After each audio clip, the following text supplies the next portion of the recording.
আসলে আপনি কি জন্য পাঠিয়েছেন? আরে বলেন কি একটা অবস্থা করছে জয় সাহেব, এই ব্যাপারে একটা লিখিত অভিযোগ হয়েছে। অভিযোগের কপিটা বলুন। আমার মোবাইল কই? এখন ওনার কনস্টেবলের সাথে আরো 3 জন আছে। মোটরসাইকেল নামায় নিয়ে এখন ওরা কই, পুলিশগুলা কই? রাজীব ভাইয়ারা সেভ করে, আমরা না আসলে তো অনেক যন্ত্রণা হচ্ছে, সেভ করে নিয়ে গেছে। ওই 2 পুলিশের সাথে আসছে 3 জন। ওই এটা একটা মোটরসাইকেলের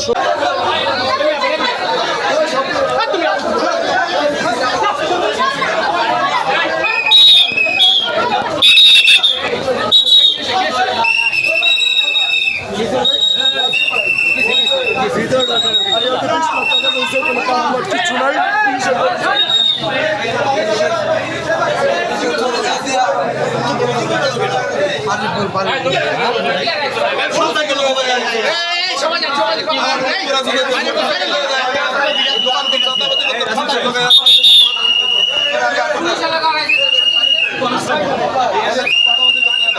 কি হয়েছে? আপনার কনস্টেবল আপনার আমার চাঁদাবাজি করতেছে।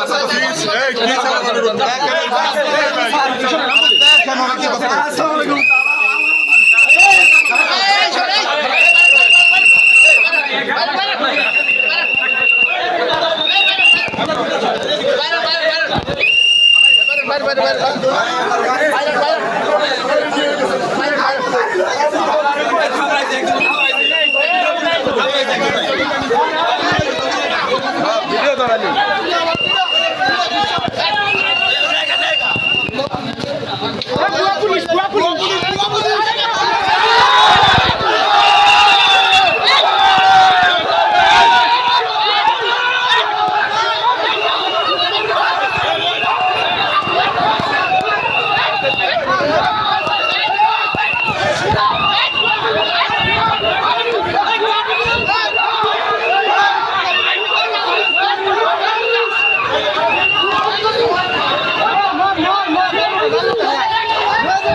এই যে দেখেন নাইম ব্যাপারী আর বিবাদী স্যার অভিযোগ। জি স্যার। আচ্ছা ফাইন, আপনি ওনাদেরকে পাঠাইছেন। আচ্ছা রাখো এটা রাখো। আপনি আচ্ছা যদি ঠিক আছে। পাঠায় থাকেন তাহলে ওনার একটা সাক্ষাৎকার নেই। আপনি 2 জন কনস্টেবল পাঠাইলেন সিভিলে। আচ্ছা, পুলিশ ডিপার্টমেন্টটা যত সর্বোচ্চ যেটা হয় সেটা হবে, এবং আপনাদের কোনো অভিযোগ থাকলে সেটা আমার কাছে জমা দেন।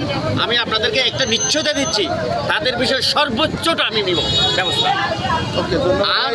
আর আমি এখানে আছি আমার অনুমতি ছাড়া, তারা যে এখানে আসছে এটার বিষয়ে আমার তরফ থেকে এক্সট্রা তাদের প্রতি থাকবে। আপনাদেরটা দিবই নিব, আমারটাও থাকবে। কেউ শুরু তানজিল আক্তার, যাকে হত্যা করা হয়েছে, সে আমার এক ছোট বোন, আমার আদরের ছোট বোন। আমার বোন নড়িয়া কলেজের ইন্টার প্রথম বর্ষে শিক্ষার্থী। আমার বোন রে ওর মাদকাসক্ত স্বামী অপু ব্যাপারী ও তার শ্বশুর রাসেল ব্যাপারী এবং তার শাশুড়ি নির্মমভাবে অত্যাচার করে আমার বোনের হত্যা করছে। আমার বোনের হত্যার সুষ্ঠু বিচার চাই। প্রশাসনের কাছে আমরা অনেকবার গেছি, আমার বোনের লাশ নিয়ে সারাদিন পড়েছিলাম, গতকালকেও সারাদিন ছিলাম। প্রশাসন কোনো রেসপন্স করে নাই। ওসি বাহার মিয়া, নড়িয়া থানার ওসির বাহার মিয়া ওনাদের সাথে ওতপ্রোতভাবে জড়িত, যে কিনা জোর গলায় বলছে আমার বোন আত্মহত্যা করেছে। সে কেন কথা বলতেছে? সে কি ঘটনাস্থলে উপস্থিত ছিল যখন আমার বোন গলায় ফাঁস দিয়েছে? সে কি ছিল উপস্থিত? সে ছিল না। সে তাহলে এই কথা কেন বলবে? সে আইনের লোক, সে আইনের কথা কেন বলে না? সে আইনের মতো কেন কথা বলে না? সে তদন্ত করবে, তারপরে কথা বলবে। সে কেন আমাদের মামলা নিল না? সে আমাদের 2 দিন যাবত ঘুরাইছে, সে আমাদের মামলা নেয় নাই। সে মামলা নিছে আত্মহত্যা প্ররোচনার মামলা। গতকাল সারাদিন বসায় রেখা বিকেলবেলা 5টার দিকে সে এই মামলা জাহির করে। কিন্তু আমরা তো এই মামলার জন্য যাই নাই। আমার বোনের খুন করা হয়েছে, আমার বোনের খুন করার প্রমাণ আছে।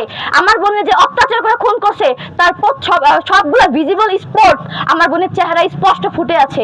আমার বোন যদি গলায় দড়ি দিয়ে ফাঁসি দিয়ে মরতো, আমার বোনের গলায় ফাঁসির দাগ থাকতো? কোনো দাগ তো ছিল না। আমার বোনের গলায় কোনো ফাঁসির দাগ ছিল না। আমার বোনের জীবও বের হয়ে যায় নেই। আমার বোন কোনো মতেই গলায় ফাঁসি দেওয়া মরার মতো মেয়ে না। আমার বোন নড়িয়া কলেজের শিক্ষার্থী তানজিল আক্তার একজন সাহসী মেয়ে ছিল। সে কখনোই ফাঁসি দিয়ে মরবে না। তারে পরিকল্পিতভাবে মারা হয়েছে, ঠিক আছে?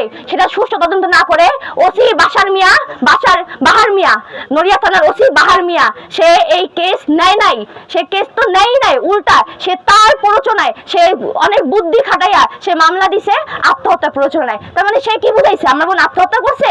সে কি ঘটনাস্থলে ছিল? নিরপেক্ষ, সত্য প্রকাশে আপোষহীন।